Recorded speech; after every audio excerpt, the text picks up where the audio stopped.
सुंदरवन जंगल में कड़कनाथ नाम का एक कौवा रहता था। किसी बीमारी की वजह से जिंदगी के आखिरी वक्त से गुजर रहा था। कड़कनाथ अपने खानदान का अकेला कौवा है, जिसके घर में 2 नौकर हैं, टुनटुनी और बंटी कबूतर। कड़कनाथ सेठ को अब इस बात का एहसास हो गया है कि उसने जंगल के पक्षियों से बेईमानी कर जो पैसे कमाए हैं वो उसके काम नहीं आए। मरने के बाद उसकी सारी दौलत रिश्तेदारों के हाथ लग जाएगी, इससे भी उसको कोई फायदा नहीं था। कड़कनाथ सेठ की आखिरी ख्वाहिश ये है कि ये दौलत उसकी रूह की आजादी की वजह बने। इसके लिए कड़कनाथ सेठ टुनटुनी और बंटी कबूतर को बुलाता है और उनसे कहता है, बंटी कबूतर, टुनटुनी, तुम दोनों मेरे वफादार नौकर हो। मैंने तुम्हें पूरी जिंदगी चंद रुपयों की तनख्वाह के अलावा कुछ नहीं दिया। मालिक, आप सेहतयाब रहिए, हमें आपसे और कुछ नहीं चाहिए। लेकिन अब मैं कुछ देना चाहता हूँ। क्या मालिक? मैं अपनी दौलत तुम दोनों में से किसी एक के नाम करना चाहता हूँ, लेकिन उसकी एक शर्त है। शर्त? मैं कुछ समझी नहीं मालिक।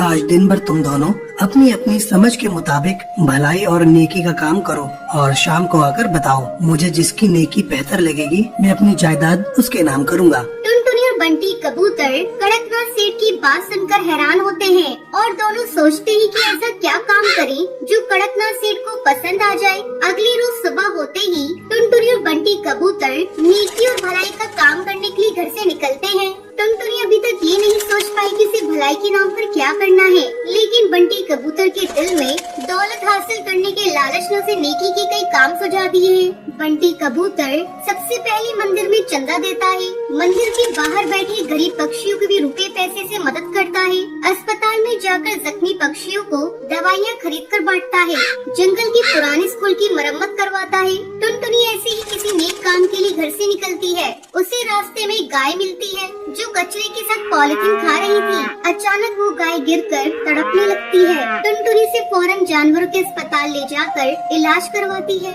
उसके पेट से बहुत सारा पॉलिथीन निकलता है। इसके बाद गाय ठीक हो जाती है। हे भगवान, अब तो शाम हो गई। मैं कड़कनाथ सेठ से जाकर क्या कहूँगी? मुझे इस बात का मलाल नहीं है कि मैंने नेकी का कोई काम नहीं किया, बल्कि खुशी है कि मेरी कोशिश से गाय की जिंदगी बच गई। टुनटुनी गाय को अस्पताल में छोड़कर कड़कनाथ सेठ के पास जाती है। बंटी कबूतर भी कड़कनाथ सेठ के पास आता है और अपने पूरे दिन का काम कड़कनाथ कौवे को बताता है।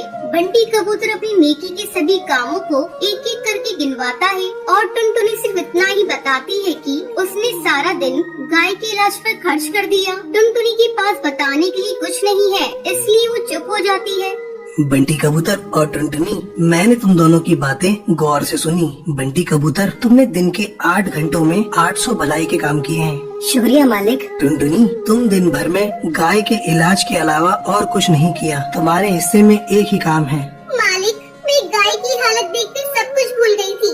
मुझे आपकी जायदाद की बिल्कुल याद नहीं रही। टुनटुनी, तुमने मेरी जायदाद हासिल करने की फिक्र छोड़कर गाय की जान बचाई है। यह सबसे बड़ी नेकी और भलाई का काम है, इसलिए मैं अपनी सारी जायदाद तुम्हारे नाम कर रहा हूँ और मुझे यकीन है कि तुम मेरी जायदाद का सही इस्तेमाल करोगी और इससे मुझे सुकून मिलेगा। मालिक, आपने मेरे लिए कुछ नहीं सोचा?